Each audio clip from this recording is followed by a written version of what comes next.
नमस्कार, आप देख रहे हैं लाइव यूपी न्यूज़ 24। मैं आपके साथ ज़रियाब अहमद। इस समय हमारी मौजूदगी है समाजवादी पार्टी कार्यालय के बाहर। जैसा कि लगातार यूपी के सीएम योगी आदित्यनाथ सपा प्रमुख अखिलेश यादव के ऊपर हमलावर हैं और 2017 के पहले की सरकार को उन्होंने आदमखोर भेड़िए की तरह सरकार बताया है। इसी सब मामले में हम बातचीत करने के लिए यहाँ पे मौजूद हैं। हमारे साथ बातचीत करने के लिए मौजूद हैं लौटन निषाद जी। आइए इनसे बातचीत करते हैं और जानते हैं क्या है पूरा मामला। जी लौटन, देखिए, जो मुख्यमंत्री जी इस तरह का बयान दे रहे हैं वो उनके बेतुके बयान अति निंदनीय हैं। जिस तरह वो कह रहे हैं कि 12 से लेकर के 17 तक जो है कि यहाँ पर आतंकियों जैसा व्यवहार होता था। मैं उनसे जानना चाहता हूँ कि वर्तमान में कानून व्यवस्था बिल्कुल ध्वस्त है। आप देखिए, 4 दिन पहले की घटना है। 3 सिंह उप नामधारी लड़के जो है कानपुर की बेटी को बुलाते हैं भोजपुरिया फिल्म में काम दिलाने के लिए, उसके साथ जो है कि दरिंदगी की जाती है। तब वहाँ जोगी बाबा उस पर चुप्पी साध लेते हैं। जब भी कोई मामला आता है, अगर यादव और मुसलमान का नाम आ गया कहीं तो उसको तिल का तार बना दिया जाता है। आप देख लीजिए, सुल्तानपुर का सर्राफा कांड जो हुआ उसमें कई लोग सिंह उप नामधारी भी 3-4 लोग रहे हैं, कई लोग रहे, लेकिन इनकाउंटर किसका किया जाता है? मंगेश यादव का।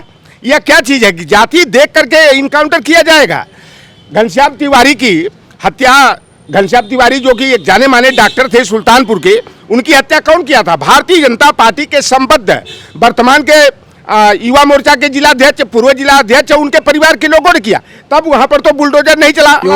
योगी ने एक आरोप ये भी लगाया है कि बुलडोजर चलाने के लिए इच्छा शक्ति भी होनी चाहिए। तो इस पर आपका क्या कहना है? अच्छा, बुलडोजर चले, बुलडोजर क्या हमारी न्याय व्यवस्था में है क्या? आईपीसी की किस धारा में बुलडोजर है? अभी कल बाबा बोल रहे थे, जिनको संविधान का कखा नहीं मालूम है, कहते हैं कि संविधान के तहत जो है कि बुलडोजर चलाया गया। तो मैं योगी आदित्यनाथ से आपके चैनल के माध्यम से जानना चाहता हूं कि आप बताइए कि पहले की आईपीसी और आज की बीएनएस की किस धारा में जो है केवल आरोप लगा देने भर से बुलडोजर चलाने की धारा है, किस सेक्शन में है, किस अनुच्छेद में है, किस उपधारा में है? अगर नहीं बताते हैं तो योगी आदित्यनाथ खुल करके जो है केवल दहशत की राजनीति, नफरत की राजनीति और गुंडाई की राजनीति कर रहे हैं। उन्होंने तो ये भी कहा है कि समाजवादियों के डीएनए में ही गुंडाई है। तो आप तो कह रहे हैं कि योगी जी गुंडाई के। अच्छा, ये बताओ भैया, मैं तो सीधे मैं आपसे जानना चाहता हूँ, विकास दुबे का इनकाउंटर किया गया, गाड़ी पलट के मार दिया गया। 2 दिन की ब्याहिता जो खुशी दुबे थी, उसका ये तो विपक्ष आरोप लगा। कौन सा वो बेटी का कौन सा दोस्त था कि उसको बाराबंकी जेल में, कारागार में 1.5 बरस तक बंद किया गया? उसके साथ अमानवीय बर्ताव किया गया, खूल की उल्टियां करने लगी। आप जो है कि हमारे यहाँ मिश्रा जी पर बुलडोजर चला देते हो, आप जो है कि निषाद पर कई बुलडोजर चला देते हो, महेंद्र सिंह मौर्य और सुरेंद्र मौर्य के घर पर बुलडोजर चला देते हैं, यादव के और मुसलमान पर। मैं जानना चाहता हूं कि योगी आदित्यनाथ जी ने 7 महीना पहले जो 63 माफियाओं का और अपराधियों की सूची जारी किए थे, 63 में 38 तो योगी के बिरादरी के थे। कितने लोगों के प्रॉपर्टी को कुर्क किया गया, कितने लोगों पर बुलडोजर चला, कितने लोगों का इनकाउंटर हुआ। तो योगी आदित्यनाथ केवल जाति देख करके, चाहे वो बुलडोजर चलाने का कहने का मतलब है एक जाति विशेष के साथ ये चीज हो रही है और लोगों के साथ नहीं हो रहा है। बिल्कुल, भारतीय जनता पार्टी जो आरएसएस का मूल एजेंडा है, उस एजेंडे के आधार पर जो है कि काम कर रही है। क्योंकि उसमें दिया गया कि ओबीसी, एससी, एसटी और किसी भी जाति धर्म वर्ग की महिला हो, उसको 2म दर्जे का जो है कि नागरिक माना गया है। तो योगी की सरकार आरएसएस के इशारे पर पूरी तरह फुल मोड में जो है कि आरएसएस के एजेंडे को आगे करने का काम कर रही है। और जाति धर्म देख करके बुलडोजर चलाना हो, चाहे इनकाउंटर करना हो, इस तरह की कार्रवाई को जो है कि आगे किया जा रहा है। और 2027 में योगी आदित्यनाथ जी, अभी तो लोकसभा में हार मिली है ना, अभी बौखलाहट में है, क्योंकि अब तो उनको 10 सीट जो उपचुनाव होना है, ये केवल देख रहे हैं कि 7 सीट अगर नहीं जीते, हम 5+ नहीं जीते तो हमारी मुख्यमंत्री पद से छुट्टी होने वाली है। इसलिए जो है प्रशासनिक दुरुपयोग करने के लिए, पहले तो भाई बीएलओ जो जहाँ जहाँ उपचुनाव होना, बीएलओ मुसलमान है, तो उनको वहां से हटाया जा रहा है। तो कुल मिलाकर के मतदाता सूची में हेर फेर करके, प्रशासनिक गुंडाई करके, शासन प्रशासन का दुरुपयोग करके उपचुनाव को जीतने का प्रयास कर रहे हैं। लेकिन यह जनता है कि सब कुछ जानती है।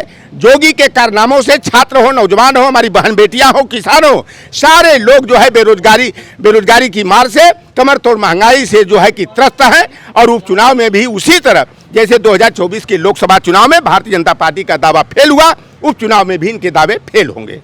जैसे योगी जी ने एक आरोप ये भी लगाया कि जब समाजवादी की सरकार थी तो जो भी नियुक्तियां निकलती थी तो उसमें नियुक्ति पत्र नहीं दिया जाता था और चाचा भतीजे उसूली पे लग जाते थे, उसकी होड़ में लग जाते थे। इस पे आपका क्या कहना? पहली तो एक बात है कि योगी आदित्यनाथ जी जब प्रतिपक्ष में नेता अखिलेश यादव जी थे, तब ये 86 में 56 यादव एसडीएम बनाने का मुद्दा उठाए थे।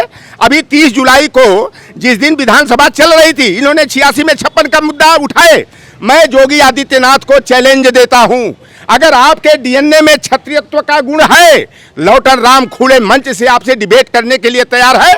अगर 86 में 56 यादव एसडीएम की सूची दिखा देंगे, मुझे कहेंगे 5 कालीदास मार्ग में शौचालय साफ करने को, लौटर राम शौचालय साफ करेगा। अगर सूची नहीं दे पाए तो आपको मुख्यमंत्री पद से इस्तीफा देकर सार्वजनिक रूप से जो है आपको जनता से माफी मांगना होगा। इस तरह का झूठ जो है कि परोसने का काम मत करिए। एक तरफ कह रहे हैं कि चाचा और भतीजा नौकरी बांटने का काम करते थे, धन उगाही का काम करते थे। मैं योगी आदित्यनाथ से पूछना चाहता हूँ, परसों तो बच्चे आए थे न्याय मांगने, केशव प्रसाद मौर्य के यहाँ, कलनप्रिया पटेल के यहाँ गए थे।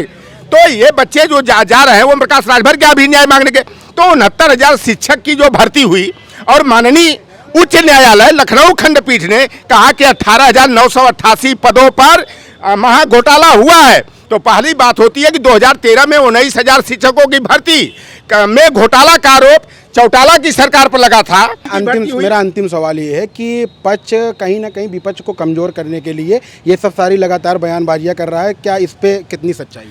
देखिए, मैं तो कह रहा हूं ना कि योगी आदित्यनाथ हो या इनका कोई प्रवक्ता हो, इनका जो है कि सरकारी प्रवक्ता हो, लौटन राम की नौकरियों का घोटाला और लूट जो है जो अखिलेश सरकार में हुई या योगी आदित्यनाथ की सरकार में हो रही है, लौटन राम चैलेंज दे रहा है। अगर भारतीय जनता पार्टी में किसी में कुबत हो तो लौटन राम से खुली डिबेट करने के लिए खुले मंच पर आए। जैसे कि ये हमारे साथ थे लौटन निषाद जी और इन्होंने अपनी बातों को बहुत उससे रखा और इनका साफ तौर पे कहना है कि योगी सरकार और आरएसएस सिर्फ और सिर्फ विपक्ष को कमज़ोर करने के लिए लगातार बयानबाजियां कर रही हैं और हिंदुत्व के नाम पे लोगों का वोट अपनी तरफ खींचने के उस पर लगी हुई है। लेकिन अब जो पिछड़ा वर्ग है जिसमें SC ST जो लोग हैं वो लोग समझ चुके हैं और राम के नाम पर वोट नहीं करेंगे। आप देखते रहिए लाइव AP News 24। मैं दरियाब अहमद।